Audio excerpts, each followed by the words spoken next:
Go yard. I got so much motherfucking design on right now. Break it down, bring it back, make it clap. I got 3 old thoughts, new block, where that thing. Bitches on my line, and you know.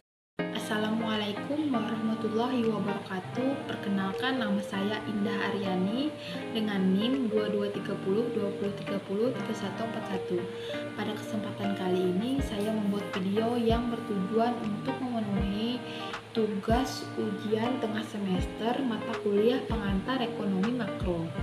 Pada video kali ini saya akan membahas mengenai pengukuran produk domestik bruto. Langsung saja kita masuk ke pokok pembahasannya. Yang pertama ada pengertian PDB. Yang kedua, rumus menghitung PDB. Yang ketiga, sejarah PDB. Yang keempat, manfaat PDB. Yang terakhir, kelemahan PDB. Pengertian PDB.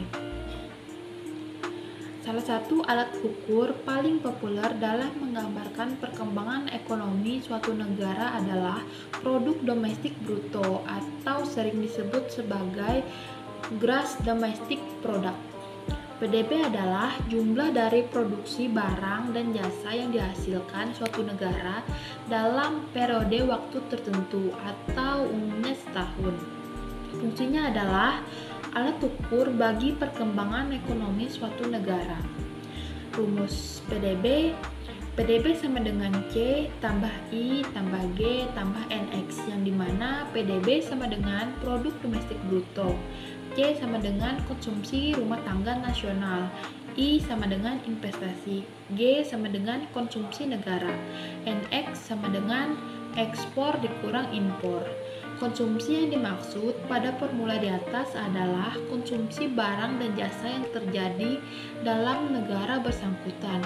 Tingginya nilai konsumsi dapat mengidentifikasi bahwa terdapat hasrat yang tinggi dalam masyarakat untuk membelanjakan uangnya. Sedangkan angka konsumsi yang rendah dapat berarti bahwa sedang terjadi keadaan yang tidak pasti sehingga menahan orang untuk mengkonsumsi barang atau jasa. Investasi di sini bisa berupa investasi domestik atau pengeluaran modal. Dunia usaha mengeluarkan uangnya untuk meningkatkan bisnis seperti dengan berbelanja keperluan kantor, mesin pabrik, dan lain-lain. Dengan adanya peningkatan dalam bisnis tersebut, penyerapan tenaga kerja pun dapat terjadi. Belanja negara dapat berupa pengadaan peralatan untuk menunjang kegiatan pemerintahan, pembangunan infrastruktur, hingga pembayaran gaji pegawai negeri sipil. Belanja yang dilakukan oleh negara ini juga merupakan komponen yang masuk dalam skor PDB. Perdagangan internasional juga turut serta dalam menyumbang nilai produk domestik bruto. Skor NX diperoleh dari nilai ekspor dikurangi nilai impor. Sejarah PDB. Produk domestik bruto dibentuk pertama kali sebagai respon terhadap depresi besar yang sempat menghantam perekonomian Amerika Serikat. Setelah melakukan berbagai penelitian, sebuah lembaga riset ekonomi Amerika Serikat akhirnya menemukan sebuah metode untuk mengukur perekonomian negara. Saat itu, metode yang diusulkan adalah Produk Nasional Bruto atau PNB. Namun setelah konferensi Bretton Woods pada tahun 1944 diputuskan bahwa metode yang diusulkan sebagai alat ukur internasional adalah produk domestik bruto. Uniknya, walau Amerika Serikat mengusulkan produk domestik bruto sebagai alat ukur pertumbuhan ekonomi internasional, Amerika sendiri malah memakai PNB sebelum akhirnya diganti menjadi PDB pada tahun 1991. Manfaat produk domestik bruto. Produk domestik bruto memiliki beberapa manfaat. Manfaat-manfaat tersebut antara lain adalah sebagai berikut. 1. Mengukur laju pertumbuhan ekonomi nasional. Dengan adanya produk domestik bruto, negara dapat mengetahui sudah sejauh mana perekonomian dalam negeri tumbuh. Negara pun dapat menganalisis dari data yang ada terkait faktor manakah yang dapat memaksimalkan dan mana yang masih perlu ditingkatkan. Yang Yang kedua, membandingkan kemajuan ekonomi antar negara. Setiap negara memiliki keunggulan dan kelemahannya sendiri-sendiri. Masalahnya, tanpa ada alat ukur, kelebihan serta kekurangan menjadi sesuatu yang sulit dibuktikan. Melalui angka yang dihasilkan, PDB negara-negara di dunia dapat menentukan siapa yang unggul, siapa yang masih belum. Keluarannya adalah apa yang kita kini kenal sebagai G7 dan G20 yang terdiri dari negara-negara dengan perekonomian terkuat di dunia. Yang ketiga, mengetahui struktur perekonomian suatu negara. Ini juga penting karena negara bersangkutan dapat menjadikan keluaran PDB-nya sebagai bahan pengkajian terkait sektor-sektor mana saja yang harus ditingkatkan dan perlu perbaikan. Yang keempat, sebagai landasan perumusan kebijakan pemerintah.